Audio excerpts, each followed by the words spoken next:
നമ്മുടെ ഈ ഭാഗത്ത് 2 കടവുകളുണ്ട് ഇവിടെ വന്നു കഴിഞ്ഞാൽ അല്ലേ, കുളിക്കാനും മറ്റും സൗകര്യമുള്ള 2 എണ്ണം. പ്രധാനമായിട്ടും ഈ കാണുന്ന ഒന്ന് അത് വളരെ സേഫായിട്ടുള്ളൊരു സ്ഥലമാണ്. അതെ അതെ, അവിടെ സാധാരണ ആൾക്കാർ പോകാറുള്ളതല്ലേ, സ്ഥിരം കുളിക്കുന്ന അവിടെയാണ്.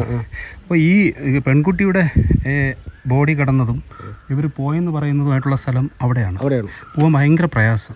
നമ്മൾ പോകുമ്പോഴേ തെന്നി വീണ് കഴിഞ്ഞാൽ ആഴത്തിലേക്ക് തന്നെ വീഴും. അവിടെ ആരെങ്കിലും പോകാറുണ്ടോ? അവിടെ പയ്യന്മാരെ ഇവർ ആദ്യം പോയിക്കൊണ്ടിരുന്നു കുളിക്കാൻ. ഭാര്യ ഭർത്താവ് മുമ്പേ ബക്കറ്റിൽ ഇത് അവിടെ പോകും, അവിടെ പോകും കുളിക്കാൻ. സ്ഥിരം പോയിക്കൊണ്ടിരുന്നത്. പിന്നെ എന്താ നമുക്കറിയത്തില്ല എന്തൊക്കെ സംഭവങ്ങളൊന്നും. അവരവിടെയാണ് കുളിക്കാൻ പോകുന്നത്. ചരിവിലേക്ക് വെള്ളത്തിലേക്ക് വീഴാൻ ഇടയുണ്ടോ എന്നറിയില്ല. നോക്കൂ, ചെറിയ ചരിവുണ്ട്. ഈ നിൽക്കുന്ന വരുന്നെങ്കിലും ഒരുമിച്ച് പോകാം, വരൂ. ഇവിടെ കുറച്ച് ആഴമുണ്ട്. ഷോപ്പ് എടുക്കാൻ മറന്നു. എന്നിട്ട് അദ്ദേഹം ഇവിടെ നിന്ന് കയറി ഇത്രയും ദൂരം ഏകദേശം 10 മിനിറ്റോളം പോകണം ആ വീട് വരെ പോകാൻ അല്ലേ. ഈ 10 മിനിറ്റ് അവിടെ പോയി ഷോപ്പ് എടുത്തിട്ട് വന്ന സമയത്ത് ഇവിടെ വല്ല സാമൂഹ്യ വിരുദ്ധരുമൊക്കെ ഉണ്ടായിരുന്നിട്ടുണ്ടാവുമോ? അറിയത്തില്ല. സാധ്യതയുണ്ടോ? അത് നമുക്കറിയത്തില്ല. ഞാൻ ഇവിടെ ഇല്ലായിരുന്നു. ചേട്ടൻ്റെ നാട് വീട് ഇവിടെ തന്നെ? ഇത് തന്നെ എൻ്റെ വീട്. ഇത് തന്നെയാണ്. എനിക്ക് കൂലിപ്പണിയാണ്. നമ്മൾ രാവിലെ 5 മണിയാകുമ്പോൾ പോകും. ചിലപ്പോൾ ഇതിനൊക്കെ താമസിച്ച് വരും. ഞാനും താമസിച്ച് വരും. പുറത്തുനിന്ന് വെള്ളം അടിക്കാൻ ആരെങ്കിലും ഇവിടെ? പുറത്തുനിന്ന് ഇഷ്ടംപോലെ ആൾക്കാരുണ്ട്. ഇഷ്ടംപോലെ വരാറുണ്ട്. പക്ഷേ വിജനമാണ്. ധാരാളം കുപ്പികൾ കിടപ്പുണ്ട് ഇഷ്ടംമാതിരി. ഒരു 500 എണ്ണമെങ്കിലും നമുക്ക് പറക്കിയെടുക്കാം. ഇന്നലെ ഞങ്ങൾ പോലീസ് ഞങ്ങൾ പറഞ്ഞു ഇങ്ങനെ വലിയ ആൾക്കാർ വരുന്നുണ്ട് ഇഷ്ടം പോലെ വെള്ളം അടിക്കാൻ. അത് നമ്മൾ ഇവിടെ പോർച്ചാർ വിളിച്ച് പറഞ്ഞിട്ടുണ്ട് കാര്യങ്ങൾ. അപ്പോൾ അവർ പറഞ്ഞ് ഇന്ന് വരാം നാളെ വരാം എന്നൊക്കെ പറഞ്ഞു. നമുക്കൊന്നും പറയാം. ഈ വീടുകളിലും ഒന്നും CCTV ഒന്നും തന്നെ ഇല്ല? ഇവിടെ ഇല്ല. ശരിക്കും ഇതുപോലുള്ള വീടുകളിലൊക്കെ CCTV ഗവൺമെൻറ് പ്രൊവൈഡ് ചെയ്യേണ്ടതാണ്. കാരണം എന്ന് വെച്ച് കഴിഞ്ഞാൽ ഇവിടെ ഇത് മാത്രമല്ല, വേറെയും ക്രൈംസ് നടക്കാൻ ചാൻസ് ഉള്ള സ്ഥലമാണ്. ആൾക്കാരെ കൊണ്ടുവന്നിട്ടേ അങ്ങ് തള്ളി അറിയത്തില്ല. അപ്പോൾ ഇവിടെ 2 ഫാക്റ്റുകളാണുള്ളത്. ഇദ്ദേഹം ഇല്ലാതിരുന്നൊരു 10 മിനിറ്റ് ആ പെൺകുട്ടിക്ക് എന്ത് സംഭവിച്ചു? ഒന്ന്. രണ്ടാമത്തത് സോപ്പെടുക്കാനല്ല, ഇനി എന്തു പറഞ്ഞാലും ഒരു മനുഷ്യജീവിയെ അവിടെ ഒറ്റയ്ക്ക് നിർത്തിയിട്ട് പോകാൻ കഴിയില്ല. കാരണം അത് നമ്മൾ പറയാൻ മോശമാണ്. അവിടെ ഒറ്റയ്ക്ക് നില്ല് എന്ന പെണ്ണിനെ അല്ല, ആണിനെ പോലും നിർത്താൻ പറ്റില്ല. ഞാനിപ്പോൾ സാറുള്ളത് കൊണ്ട് എനിക്ക് അവിടെ പോകാനും വീഡിയോ എടുക്കാനും ഒക്കെ ഉള്ള ധൈര്യം ഉണ്ടായി. പക്ഷെ ഒറ്റയ്ക്ക് ഭയങ്കര പേടി തോന്നുന്നേ. അങ്ങ് നിങ്ങളൊക്കെ പോകാറുണ്ടോ അവിടെ കുളിക്കാൻ? ഞങ്ങൾ ഇപ്പം പോയിട്ടില്ല. ആ ഇറങ്ങി നിൽക്കുന്ന പാറയെന്ന് കാലെടുത്ത് വെച്ചാൽ തന്നെ കയത്തിലോട്ടാ വീഴുക അല്ലേ, നല്ല ആഴത്തിലേക്കാ വീഴുക. അപ്പോൾ പോകാത്ത സ്ഥലത്ത് എന്തിനു പോയി എന്നുള്ളതാ ചോദ്യം പറഞ്ഞത്. അതെ അതെ അതെ. അപ്പോൾ ദമ്പതിമാര് വന്നു എന്ന് പറയുന്ന നെയ്യാർ ഡാം റിസർവോയറിന്റെ ഭാഗമായിട്ടുള്ള ഒരു കടവിലേക്കാണ് നമ്മളിപ്പോൾ പോകുന്നത്. ഈ പരിസരത്തൊന്നും ആരുമില്ല. ഇങ്ങോട്ട് വരുന്ന വഴിക്കും തദൈവ യാതൊരു വിധമായിട്ടുള്ള CCTV സർവൈലൻസും ഇല്ലാത്ത ഒരു പ്ലേസാണ് ഈ സ്ഥലം. അപ്പോൾ അന്വേഷണ വിധേയമായ ഒരു കേസാണ്. അത് വീണതാണോ തള്ളിയിട്ടതാണോ എന്നതിനെക്കുറിച്ചൊന്നും യാതൊരു ധാരണയുമില്ല. അപ്പോൾ നമ്മളോട് പറഞ്ഞത് ഈ കടവിൽ ഒരു പാറയുണ്ടെന്നാണ്. നമ്മൾ പാറയുടെ അടുത്തേക്ക് പോകുന്ന എങ്ങോട്ടാ? ഇതൊരു വഴിയുണ്ട് സാർ, വരൂ, സേഫാണ്, വരൂ, വരാം, കുഴപ്പമില്ല. അപ്പോൾ അവരിങ്ങനെ ഇതുവഴി പോയെന്നാണ് പറയുന്നത് കേട്ടോ. ഇതുവഴി പോയി ഇൻ കേസ് അങ്ങോട്ട് ചരിവിലേക്ക് വെള്ളത്തിലേക്ക് വീഴാൻ ഇടയുണ്ടോ എന്നറിയില്ല. നോക്കൂ, ചെറിയ ചരിവുണ്ട്. ഈ നിൽക്കുന്ന വരുന്നെങ്കിലും ഒരുമിച്ച് പോകാം, വരൂ. ഇവിടെ കുറച്ച് ആഴമുണ്ട്. ഇങ്ങനെ കയറി കിടക്കുന്നത് കൊണ്ടേ നോക്കൂ, ആഴം തോന്നിക്കുന്നില്ലേ? നല്ല പച്ച കളറിൽ കിടക്കുന്നുണ്ട്. അപ്പോൾ ഇതുവഴി നടന്ന് പോയി കുറച്ച് ദൂരമുണ്ട്. അപ്പോൾ ശരിക്കും അത്ര ദൂരം പോയി കുളിക്കേണ്ട ആവശ്യം എന്തെന്ന് മനസ്സിലാവില്ല. കുറച്ച് മുൻപേ നമ്മൾ പോയ ആ കടവ് നമ്മൾ തെറ്റിദ്ധരിച്ച് ആ സ്ഥലത്ത് ചെന്നതാണ്. ആ കടവിൽ സുഖമായിട്ട് കുളിക്കാം, ഇത്ര ആഴമില്ല. ഇവിടെ ഇൻ കേസ് സ്ലിപ്പായാൽ അങ്ങ് പോകും കേട്ടോ. കണ്ടോ, സൂക്ഷിക്കണം, സൂക്ഷിച്ചു തരണേ സാറേ. ഇവിടെ നോക്കൂ, വളരെ സൂക്ഷിക്കും. ഇവിടെ മാത്രമേ ഉള്ളൂ പ്രോബ്ലം, അത് കഴിഞ്ഞ് ഓക്കെയാണ്. അങ്ങനെ ക്രൈമുകളെ തേടി, മരണങ്ങളെ തേടിയുള്ള നമ്മുടെ യാത്രയാണ്.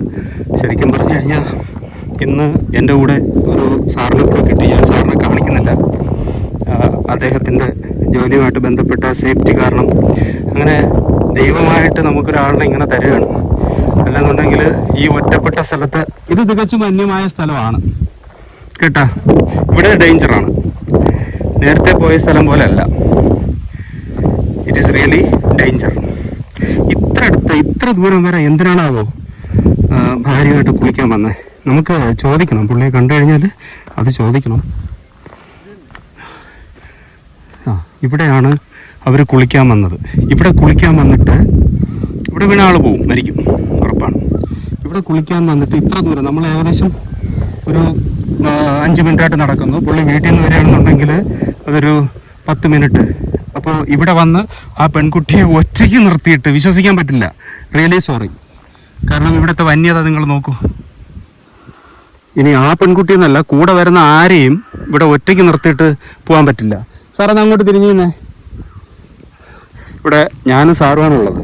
എന്നെ നിർത്തിയിട്ട് സാറിന് പോകാൻ തോന്നും ഇവിടെ? ഒറ്റയ്ക്ക് നിർത്തിയിട്ടേ സാർ ഇതിൽ പറയണ്ട. ഒറ്റയ്ക്ക് നിർത്തിയിട്ട് പോകാൻ തോന്നില്ല. കാരണം അത്രയധികം നമുക്ക് ഭയാനകമായ പേടി തോന്നുന്ന ഒരു സ്ഥലമാണ്. ഈ സ്ഥലത്ത് വന്നിട്ട് ഭാര്യ ഒറ്റയ്ക്ക് നിർത്തിയിട്ട് പോയി എന്നുള്ളത് നമുക്കതിൻ്റെ സത്യം എന്തെന്നറിയില്ല. ഇങ്ങനെ കയറി പോയി കഴിഞ്ഞാൽ, അപ്പോൾ തിരിച്ചു വന്നപ്പോൾ ആ പെൺകുട്ടിയെ ഇവിടെ കാണുന്നില്ല. പിന്നെ കണ്ടത് ആ കോണിൽ നമുക്ക് ഇപ്പോൾ വഴി പറഞ്ഞു തന്ന ഒരാൾ പറഞ്ഞതാണ്, ഈ കോണിൽ അങ്ങേ അറ്റത്തായിട്ട് ആ കുട്ടിയുടെ ബോഡി ഉണ്ടായിരുന്നു. ഇവിടെ നിന്ന് ആ കുട്ടിയെ എടുത്തുകൊണ്ട് പുള്ളി വിളിച്ചിട്ടുണ്ടാവണം. ഭർത്താവ് ആണല്ലോ കണ്ടത്. നിലവിളിച്ചിട്ടുണ്ടാവണം. ഇവിടെ നിലവിളിച്ചാൽ എവിടെയും ആരും കേൾക്കില്ല. ഇവിടെയൊന്നും ഒരു മനുഷ്യ കുഞ്ഞുങ്ങളില്ലാത്ത സ്ഥലമാണ്. ഇവിടെ നിന്ന് നിലവിളിച്ചാൽ എവിടെയും കേൾക്കില്ല. നോക്കൂ, ഇങ്ങോട്ട് കൊടും കാടാണ്. അപ്പോൾ ഇവിടെ വന്നത് എന്തിനെന്നും, ഇവിടെ എന്തുകൊണ്ട് ആ പെൺകുട്ടി വെള്ളത്തിലോട്ട് വീണുപോയെന്നും ഇതെല്ലാം അന്വേഷണ വിധേയമായിക്കൊണ്ടിരിക്കുകയാണ്. അപ്പോൾ നമുക്കിതിനെക്കുറിച്ച് കൂടുതലൊന്നും പറയാനറിയില്ല. ഇത് മാത്രം അറിയാം, ഇവിടെ ആരും കുളിക്കാനായിട്ട് വരരുത്. സേഫ് അല്ല. ഇത്രമാത്രം ബിയർ ബോട്ടിൽസ് ഇവിടെ കിടക്കുകയാണ്. എണ്ണി നോക്കിക്കഴിഞ്ഞാൽ 1, 2, ഞാൻ നിൽക്കുന്നിടത്ത് മാത്രം 3, 4, 5, 6, 7. നോക്കൂ, ഇവിടെ മുഴുവൻ ബിയർ ബോട്ടിലുകളാണ്. ഇത് കണ്ടോ? ബിയർ മാത്രമല്ല, ഇഷ്ടം പോലെ ബിയർ ബോട്ടിൽ കേട്ടോ. ഇവിടെ നമ്മൾ എണ്ണി നോക്കിക്കഴിഞ്ഞാൽ ഒരു 10-300 എണ്ണം എടുക്കുക. ഇതിൻ്റെ അകത്ത് നിറയെ ബിയർ ബോട്ടിലുകൾ.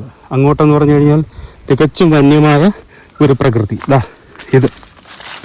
അപ്പോൾ ഇവിടെയൊക്കെ കൊണ്ടുവന്ന് ഭാര്യയെ ഒറ്റയ്ക്ക് നിർത്തിയിട്ട് പോയതില്ലേ സോപ്പെടുക്കാൻ. അങ്ങനെ സോപ്പെടുത്തിട്ട് വന്നപ്പോൾ ആ കുട്ടി ഇവിടെ ഇല്ല. ഇതാണ് നമ്മൾ വാർത്തകളിലൂടെ അറിഞ്ഞ വിഷയം. നമ്മളിപ്പോൾ അങ്ങോട്ട് പോകുന്ന കൂട്ടത്തിൽ നമ്മൾ ആ പയ്യനെ തിരക്കും. പുള്ളിക്ക് എന്തെങ്കിലും പറയാനുണ്ടോ എന്ന് കേൾക്കും. ഈ പയ്യനെന്നൊക്കെ പറയുന്നത് നമ്മുടെ കാട്ടാക്കട സ്റ്റൈലാണ് കേട്ടോ. വേണ്ടോ, ഇങ്ങോട്ടൊന്നും എവിടെയും പോകാനില്ല കേട്ടോ, കാടാണ്.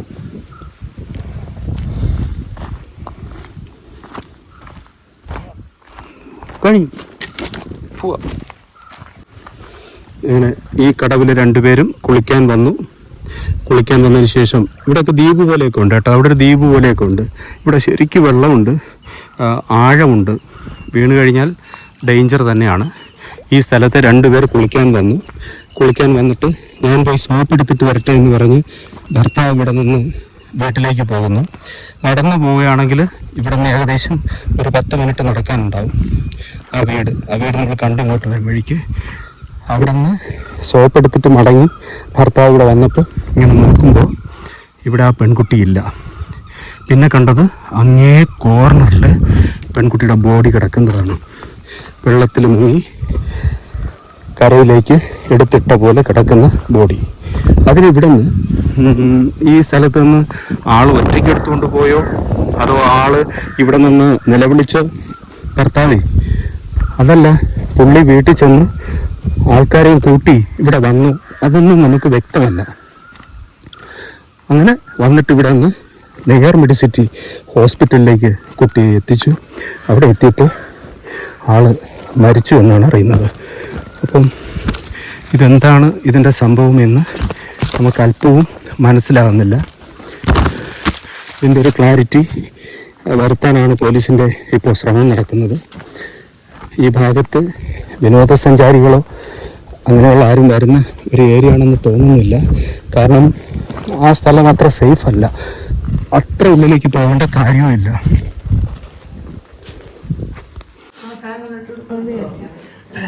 ഫാൻ വേണ്ട ചേച്ചി. ഇന്നലെ ഈ ഒരു സംഭവം നടന്നപ്പോൾ അമ്മ ഇവിടെ ഉണ്ടായിരുന്നോ? ഇല്ല. എങ്ങനെയാണ് അറിയുന്നത് കാര്യങ്ങൾ? മോൻ വിളിച്ചു പറഞ്ഞു. എന്താണ് അമ്മ പറഞ്ഞത്? മോന് ചേട്ടൻ വിളിച്ച് അമ്മ അവിടെ എന്തിരുന്ന് കേട്ട് ഞാൻ പറഞ്ഞു ഒന്നും അറിഞ്ഞൂടാ അക്കളേന്ന് പറഞ്ഞ് അമ്മ ഐലൻഡിലോട്ട് പോകുമെന്ന് പറഞ്ഞു. ഞാൻ ഐലൻഡിലോട്ട് പോയപ്പോഴത്തേക്ക് എൻ്റെ മരുമോൾ കരയിൽ കിടക്കും, ജീവനുണ്ടെന്നും പറഞ്ഞു. ഞാൻ ആംബുലൻസ് വിളിച്ച് ഉടനെ നെയ്യാൻ വിളിച്ചിട്ടിട്ട് കൊണ്ടുപോയി. ഉടനെ മരിച്ച കാണുമായിരിക്കും, എനിക്ക് അറിഞ്ഞുകൂടായിരുന്നു. നമ്മൾ ആൾക്കാരൊക്കെ തുണി അലക്കാൻ മറ്റും ഉപയോഗിക്കുന്ന ആ വലിയ പാറയുടെ അടുത്താണ് കിടന്നത്, കോർണറിൽ.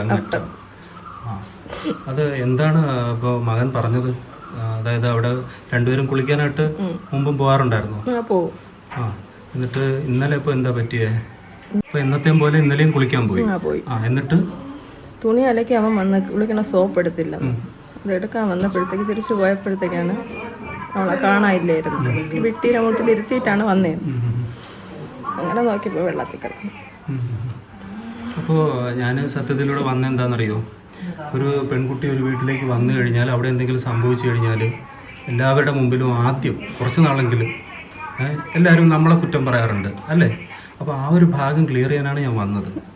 ഇവിടെ ആ കുട്ടിയും ഭർത്താവും ഒക്കെ നല്ല സന്തോഷത്തോടെ ജീവിച്ചവരാണ്. അയൽവക്കക്കാരോട് ചോദിച്ചറിയാം, യാതൊരു പ്രശ്നങ്ങളും ഇല്ല. പിന്നെ എൻ്റെ ഒരു ഡൗട്ട്, അമ്മ മറ്റൊന്നും കരുതല്ലേ, അവിടെ രണ്ടുപേരും പോയി കഴിഞ്ഞാൽ ആരെങ്കിലും ഒരാളെ അത്രയും വിജനമായ സ്ഥലത്ത് നിർത്തിയിട്ട് എന്തുകൊണ്ടായിരിക്കും വന്നേ? കാല് വയ്യാത്തോണ്ടാണോ? എന്താണ് അതിൻ്റെ? കാലിന് ബുദ്ധിമുട്ടുണ്ട്, അതുകൊണ്ടായിരിക്കും ഒറ്റയ്ക്ക് നിർത്തിയിട്ട് എല്ലാം ഈ ഒരു വെട്ടീരെ മുട്ടിലിരുത്തിയിട്ട് സോപ്പ് എടുത്തിട്ട് വരണമെന്ന് പറഞ്ഞ് വന്നത്. മരത്തിന്റെ മുട്ടി ഇരുത്തിയിട്ടാണ് മാറിയൊരു സ്ഥലത്ത് വിളിച്ചിട്ട് വന്നില്ല. ഇവിടെ നിന്ന് കുളിക്കാൻ വന്ന് വിളിച്ചിട്ട് വന്നില്ല. അപ്പൊ പോയി സോപ്പ് എടുത്തിട്ട് വരാം. പിന്നെ അങ്ങനെയാണ് ഓടി വന്നത്. അപ്പൊ ഈ പെൺകുട്ടിക്ക് അതുപോലെ സ്ഥലത്ത് ഇരിക്കാനുള്ള ധൈര്യമുള്ള അതിന് വേറെ കുഴപ്പമൊന്നുമില്ല. ആണോ? പക്ഷെ എനിക്ക് പേടിയൊന്നും, എനിക്കിവിടെ ഇരിക്കാൻ പേടിയുണ്ട്. ഞാനും സാറും കൂടെ പോയപ്പോൾ അവിടെ അത്രയ്ക്ക് മാത്രം കുപ്പികളും സാമൂഹ്യ വിരുദ്ധരൊക്കെ ധാരാളം ഉണ്ടെന്ന് തോന്നിപ്പിക്കുന്നൊരു സ്ഥലമാണ്. ഇപ്പം മകൻ എവിടെയാണുള്ളത്? സ്റ്റേഷനിലാണ്. അപ്പോൾ എന്താണ് ഇപ്പോൾ മകൻ്റെ ഭാഗത്തു നിന്നുള്ള പോലീസിനോട് പറഞ്ഞ കാര്യങ്ങൾ? ലാസ്റ്റ് പറഞ്ഞത് എന്തൊക്കെയാണ്? അല്ല, മകൻ്റെ ഭാഗത്ത് വേറെ കുഴപ്പമില്ല. ഇപ്പൊ വിങ്കറിന്റെ ആൾക്കാർ വന്നിരുന്നു. ഇപ്പൊ വന്ന് അവനെ തെളിവെടുപ്പിന് കൊണ്ടുവന്നു. ഒരു വിട്ടീരെ മുട്ടിലെടുത്തിട്ട് പോയി ചെരുപ്പ് കണ്ടില്ലായിരുന്നു. ഇപ്പൊ വന്ന് അവർ ചെരുപ്പ് എടുത്തിട്ട് പോയി. അപ്പൊ വീട്ടിലോട്ട് കൊണ്ടുവരാൻ വിളിച്ച് പറഞ്ഞെന്ന് പറഞ്ഞു. ആശുപത്രിയിൽ നിന്ന് റിപ്പോർട്ട് കിട്ടിയതുകൊണ്ടാണോ? ഇവര് നടന്നാണോ പോകുന്നത്? ഇന്നലെ അങ്ങനെ തന്നെ പോയി. ഈ കുട്ടിക്ക് എന്താണ് കാലിന് പ്രശ്നമുള്ളത്? കാലിന്റെ മുട്ടിന് ലിഗമെന്റിന് നടക്കാൻ പാടാണ്. നടക്കാൻ സ്പീഡിൽ നടക്കാൻ പറ്റൂല. ഒരുപാട് സമയം. വിവാഹം കഴിഞ്ഞിട്ട് എത്ര നാളായി? ഈ മെയ് 1 ആകുമ്പോഴത്തേക്ക് 3 വർഷമായി. 3 വർഷമായി. ഒരു കുട്ടികൾ എന്തെങ്കിലും ഇല്ല. ഈ പെൺകുട്ടിക്ക് ജോലി ഉണ്ടാവുമോ? അവള് പഠിക്കുന്നു. പഠിച്ച് MLT ലാബിന്റെ ആണ് പഠിച്ചത്. ട്രെയിനിങ്. ഇന്നലെ അപ്പോൾ കറക്റ്റ് ഒരു ഉച്ചയോടെയാണോ എന്നും കുളിക്കാനൊക്കെ പോവാറ്? ഉച്ചയ്ക്ക് 10-10:30 ആയപ്പോഴാണ് ഇവിടെ നിന്ന് പോയത്. ശരിക്കും അവർ പോയത് ഒരു എൻജോയ്മെന്റിന് കൂടിയൊക്കെ ആയിരിക്കും, സ്ഥലം കാണുക. അല്ലെന്നുണ്ടെങ്കിൽ ഇവിടെ കുളിക്കാനുള്ള ഫെസിലിറ്റിയൊക്കെ ഉള്ള വീടല്ലേ. അപ്പോൾ മകനെ കുറിച്ച് അമ്മയ്ക്ക് വ്യക്തതയുണ്ട് അല്ലേ? അങ്ങനെ ഒന്നും ഒരു കയ്യബദ്ധവും വരാൻ ഒരു ചാൻസും ഇല്ല. മകൻ എന്താണ് ജോലി? നമ്പർ പ്ലേറ്റിന്റെ എഴുതുന്ന ആളാ? അല്ല, നമ്പർ പ്ലേറ്റിന്റെ സ്റ്റുഡിയോയില അവിടെ ആർട്ട് വർക്കാണ്. ഓ, അത് ശരി. എത്ര വയസ്സുണ്ട്? 26. രണ്ടുപേർക്കും ഒരേ. ചെറുപ്പക്കാരാ? എന്താ ഇവര് ലവ് മാരേജ് വല്ലതും ആണോ? സ്നേഹിച്ച് വീട്ടുകാരുമായിട്ട് പറഞ്ഞ് ഞങ്ങൾ നടത്തി കൊടുത്തതാണ്. സ്നേഹിച്ചതാണ്. എന്താണ് അമ്മയ്ക്ക് അവസാനമായി പറയേണ്ടത്? കുറച്ച് ദുരൂഹതകൾ പറയുന്നു അമ്മ. അതാണ് പറയുന്നത്. അമ്മയും മോനും കൊന്നെന്ന് പറയുന്നു. എന്റെ മക്കളെ പോലും എന്റെ മക്കളെ പോലും ഞാൻ ഇതുവരെ സ്നേഹിച്ചിട്ടില്ല. എനിക്ക് 2 ആൺമക്കളുള്ളത് കൊണ്ട് എല്ലാവർക്കും അറിയാം. ഇത് മൂത്തത്. മറ്റേളോടെ കാണും ഡാമിലായിരിക്കും. ജോലിയുണ്ടോ? പഠിച്ച് നിൽക്കണ ആയുർവേദ നഴ്സിംഗ് ആണ് അവൻ പഠിച്ചത്. എല്ലാവരും ഒരു പ്രത്യേക നിമിഷത്തിൽ ഒരു കുടുംബത്തെ മുഴുവൻ പ്രതിസ്ഥാനത്ത് നിർത്തുന്ന സംഭവങ്ങൾ ആദ്യമൊന്നുമല്ല. പക്ഷെ നമ്മളത് സർവൈവ് ചെയ്യണം കേട്ടോ, നമ്മൾ തരണം ചെയ്യണം. വന്നു പോയില്ലേ. ആൾക്കാർ പറയണേ എനിക്കിതിന് ഒരു ഇതുമില്ല, എൻ്റെ ചെല്ല മക്കളെ ഞാൻ ഒന്നും ചെയ്യൂല, ഞാൻ വയറിടം കൊടുത്തില്ല, ദേവളുടെ എൻ്റെ ചെല്ല നമ്മൾ സോഷ്യൽ മീഡിയ ആയാലും മീഡിയ ആയാലും വാർത്താ സംഘമായാലും ഈ മറ്റുള്ളവരെ ക്രൂശിക്കാൻ ഒരു അവസരം കിട്ടുമെന്നാണ് നോക്കാറ്.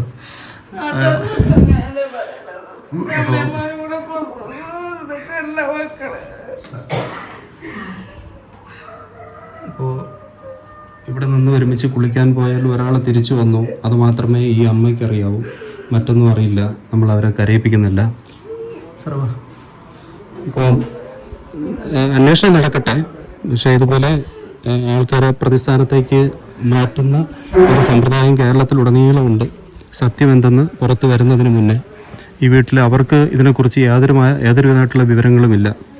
സ്ഥിരം പോകാറുള്ളതാണ്. ഇന്നലെയും അതുപോലെ പോയതാണ്.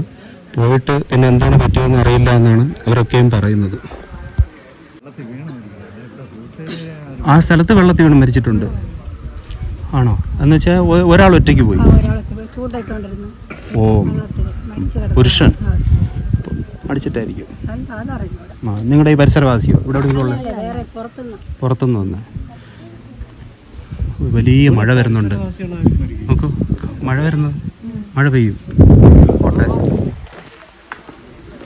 നമ്മളിവിടെ നിന്ന് പോവുകയാണ്. കാരണം അവസ്ഥ ഇവിടുത്തെ കൂടുതൽ ആൾക്കാരുടെ വിവരങ്ങൾ തിരക്കാൻ പറ്റില്ല. അമ്മ, ഏതെങ്കിലും രീതിയിലുള്ള ദാമ്പത്യ പ്രശ്നങ്ങളുണ്ടായിരുന്നു? അങ്ങനെയൊന്നും അറിയത്തില്ല, പറഞ്ഞിട്ടുമില്ല ഇതുവരെ. ഇവിടെ കൂടെ വരാറുണ്ടോ? വരാറുണ്ട്. രണ്ടുപേരും വരാറുണ്ട്. സ്നേഹത്തിലാ ഇവിടെ വരുന്നവരാ? അപ്പോൾ ഇന്നലെ ഇവർ രണ്ടുപേരും ഈ നട്ടുച്ചയ്ക്ക് ആരും പോകാനാണ് നമുക്കും അറിയാത്ത പറ്റാത്ത കാര്യം. അല്ലെങ്കിൽ അവൾ 10:30 വീട്ടിൽ നിന്ന് ഇറങ്ങുന്നതാണ്. മോളുമായിട്ട് അമ്മ നല്ല കമ്മ്യൂണിക്കേഷനിലാണ്. നിസ്സാരമായാലും അമ്മയെ വിളിച്ച് കാര്യങ്ങളൊക്കെ പറയാറുണ്ട്. ആ വീട്ടിൽ എന്തെങ്കിലും പ്രശ്നം ഉണ്ടായിരുന്നു അമ്മ? ഇല്ല, ഒരു പ്രശ്നവും ഇല്ല. അങ്ങനെയൊന്നും പറഞ്ഞിട്ടില്ല ഇതുവരെ. വളരെ സ്നേഹത്തിലായിരുന്നു.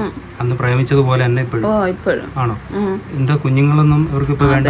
പഠിത്തം കഴിഞ്ഞിട്ട് മതി എന്നുള്ള. ഇപ്പൊ പഠിച്ചോണ്ടിരിക്കുക MLT. ഓക്കെ.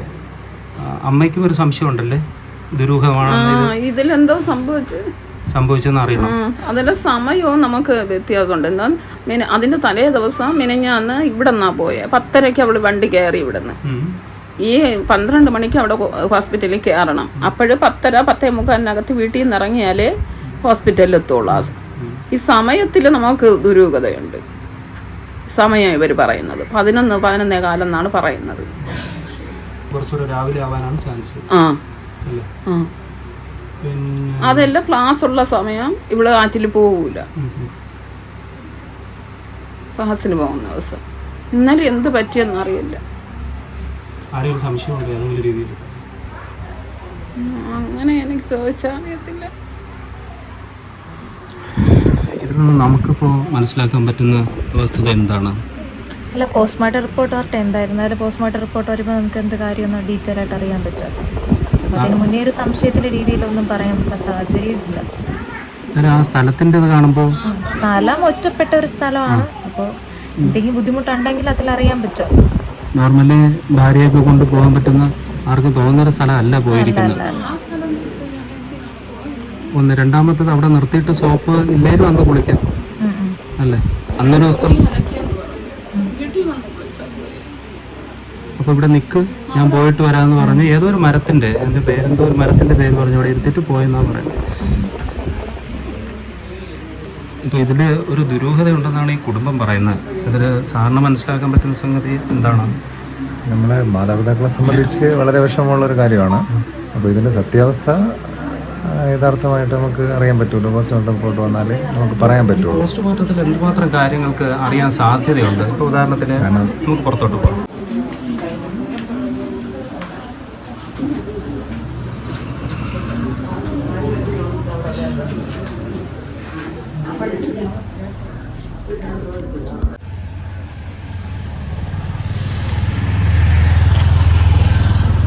സാറേ, ഈ കുട്ടിയുടെ ഭർത്താവ് ഇപ്പോൾ സംശയത്തിൻ്റെ നിഴലിലാണ്.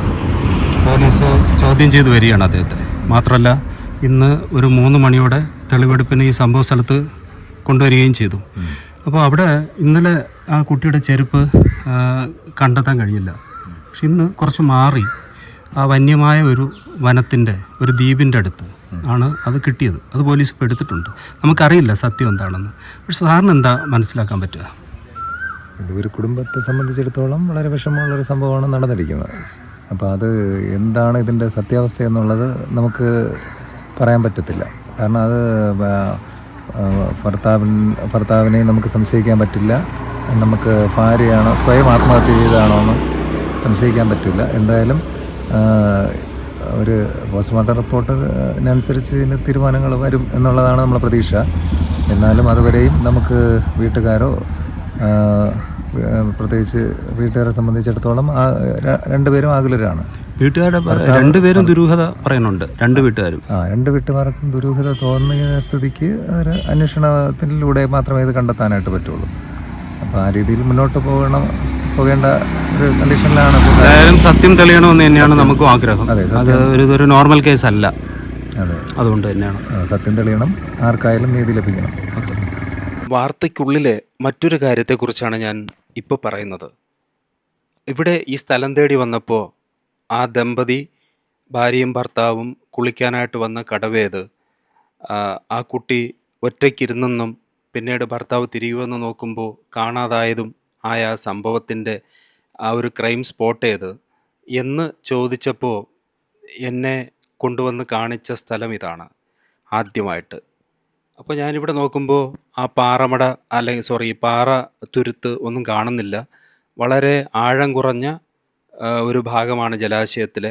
ഇവിടെ നിന്ന് ഏകദേശം ഒരു 15 അടി അപ്പുറത്തേക്ക് ചെന്നാൽ മാത്രമാണ് ആഴമുള്ളത്.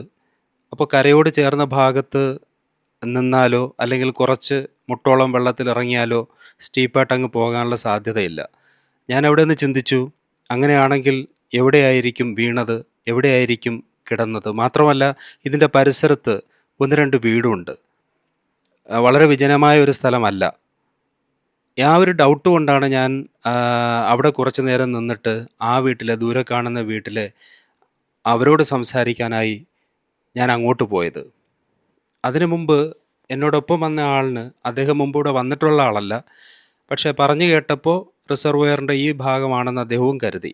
മുമ്പ് ഇതുപോലൊരു വാർത്ത ചെയ്തപ്പോൾ ഒരാൾ മരിച്ചു വീണ് കിടന്ന സ്ഥലം എന്ന് പറഞ്ഞ് എന്നോടൊപ്പം വന്ന ഒരാൾ കാണിച്ചു തന്ന കനാലിലല്ലായിരുന്നു ശരിക്കും അദ്ദേഹത്തിൻ്റെ ഡെഡ് ബോഡി കിടന്നത്. അതുകൊണ്ട് തന്നെ ബന്ധുക്കൾ വിളിച്ചിട്ട് പറഞ്ഞു, നിങ്ങൾ എന്തറിഞ്ഞിട്ടാണ് ആ വീഡിയോ എടുത്തത്? അദ്ദേഹം അവിടെയല്ല കിടന്നത് എന്നൊക്കെ പറഞ്ഞു. അതുപോലെ ഇപ്പോൾ ഓരോ സ്ഥലത്ത് പോകുമ്പോഴും ആ നാട്ടുകാരും നമുക്ക് കിട്ടുന്ന വിവരങ്ങളും അനുസരിച്ചാണ് നമ്മളൊരു സ്ഥലത്തേക്ക് ചെല്ലുന്നത്. ഇങ്ങനെയൊക്കെയുള്ളൊരു സ്ഥലത്ത് ഒറ്റയ്ക്ക് ചെല്ലുമ്പോൾ തന്നെ നമുക്കൊരു മനസ്സിൽ ഒരാദിയാണ്, പേടിയല്ല. കാരണം അവിടെ ഒരു ജീവൻ അപകടത്തിൽപ്പെട്ടതോ അല്ലെങ്കിൽ അപകടത്തിൽപ്പെടുത്തിയതോ ആയ ഒരു ദുരന്ത കഥ തളം കെട്ടി നിൽക്കുന്നൊരു സ്ഥലമാണ്. ഇന്നത്തെ ഭാഷയിൽ ആൾക്കാർ പറയും നെഗറ്റീവ് എനർജി എന്നൊക്കെ. ആ സംഭവത്തിലൊന്നും ഞാൻ വിശ്വസിക്കുന്നില്ല. പക്ഷേ എനർജി ഇല്ലായ്മയോ എന്തെന്നറിയില്ല, ആ പ്രകൃതിക്ക് അതിൻ്റേതായിട്ടുള്ളൊരു മൂകത ഉണ്ടാവും. ഇവിടെ വന്ന് നിൽക്കുമ്പോൾ അങ്ങനെ എനിക്ക് ഫീൽ ചെയ്തില്ല. ഞാൻ പറഞ്ഞു, ഇവിടെ തുണി അലക്കാനും കുളിക്കാനും ഒക്കെ പറ്റിയൊരു സ്ഥലമാണ്, വളരെ ആഴമില്ലാത്തൊരു സ്ഥലമാണ്. എന്തായാലും മുകളിലത്തെ ആ വീട്ടുകാരോട് ചെന്ന് സംസാരിക്കാൻ തന്നെ ഞാൻ തീരുമാനിക്കുകയായിരുന്നു. ഞാൻ അവിടേക്ക് ചെന്നപ്പോൾ അവിടെ നിന്നൊരു മുത്തശ്ശിയാണ് കുറേ നേരം വിളിച്ചതിന് ശേഷം ഇറങ്ങി വന്നത്. ശരിക്കും ചില സാഹചര്യങ്ങളിൽ നമുക്ക് തന്നെ ചില സൂചനകളും അതുപോലെ ചില കാഴ്ചകളും ഒക്കെ നമ്മളിൽ തന്നെ ഭയം ജനിപ്പിക്കും. ആ മുത്തശ്ശി ഇങ്ങനെ ഇറങ്ങി വന്നിട്ട് നടക്കാനൊന്നും തീരെ വയ്യ. എന്നോട് പറഞ്ഞു, ഇവിടെ അല്ല സംഭവം, അതിൻ്റെ നേരെ ഓപ്പോസിറ്റ് ചൂണ്ടിക്കാണിച്ചിട്ട് പറഞ്ഞു, അതുവഴി ഇറങ്ങി നിങ്ങൾ ആ തുരുത്തിലേക്ക് പോകണം, അവിടെയാണ് ഇവർ രണ്ടുപേരും പോയതെന്ന്. ശരിക്കും ആ ഒരു അറിവ് കൂടി രണ്ടാമത് കിട്ടിയില്ലായിരുന്നുവെങ്കിൽ മുമ്പൊരു വീഡിയോ ചെയ്തിട്ടതുപോലെ തന്നെ ഈ വീഡിയോയും എനിക്ക് ഡിലീറ്റ് ചെയ്യേണ്ടി വന്നേനെ. കാരണം അതറിയുന്ന ആൾക്കാർ കാണുമ്പോൾ അവർ കമൻ്റ് ഇടും, ഫേക്ക് ന്യൂസ് ആയിപ്പോയല്ലോ എന്ന്. പലരും പറയാറുണ്ട്, ലാഗിങ് ആണല്ലോ നമ്മുടെ വാർത്ത പറയുന്ന രീതി എന്നൊക്കെ. ഇത് വാർത്ത പറയുന്ന രീതി അല്ല. ശരിക്കും വാർത്ത ചെയ്യലല്ല നമ്മുടെ പരിപാടി. വാർത്തയിൽ അച്ചടി ഭാഷയിൽ വ്യക്തതയുള്ളതോ അവ്യക്തമായതോ ആയ കാര്യങ്ങളെ വ്യക്തമായി അവതരിപ്പിച്ച് പോകലാണ്. പിന്നീട് എന്ത് സംഭവിച്ചാലും അത് പിന്നെ മാറ്റി പറഞ്ഞാൽ മതിയല്ലോ. എ കൊന്നു എന്ന് ആദ്യം പറയും, വ്യക്തമായിട്ട് പറയും. രണ്ടാമത് മാറ്റി പറയുമ്പോൾ ബി കൊന്നു എന്ന് പറയും, അല്ലെങ്കിൽ സി തനിയെ ചാടി എന്ന് പറയും. എന്തായാലും വ്യക്തമായിട്ട് പറഞ്ഞങ്ങ് അവസാനിപ്പിക്കലാണ്. പക്ഷെ നമ്മുടെ ഈ ഇതെന്ന് പറയുന്നത് ഒരു വ്യക്തമായി പറഞ്ഞ് അവസാനിപ്പിക്കലല്ല. കാരണം നമുക്ക് വ്യക്തതയില്ല, നിങ്ങളെപ്പോലെ തന്നെ. ഞാൻ ഈ സ്ഥലത്ത് ചെല്ലുമ്പോഴും പിറ്റേ ദിവസവും ഭർത്താവിനെ നെയ്യാർ ഡാം പോലീസ് സ്റ്റേഷനിൽ ഇരുത്തി തന്നെ ചോദ്യം ചെയ്തു വരികയാണ്. കാര്യമായ വ്യക്തമായ വിവരങ്ങളൊന്നും അവരും ഷെയർ ചെയ്യുന്നില്ല. നാട്ടുകാർക്കും ഒന്നും പറയാനറിയില്ല. എന്തായാലും നല്ലൊരു കുട്ടിയായിരുന്നു. ദീർഘകാലത്തെ പ്രണയത്തിന് ശേഷം വിവാഹിതയായി ഇവിടേക്ക് വന്ന കുട്ടിയാണ്.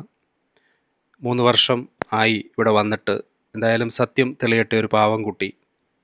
സ്നേഹപൂർവ്വം സാഫ്രോൺ.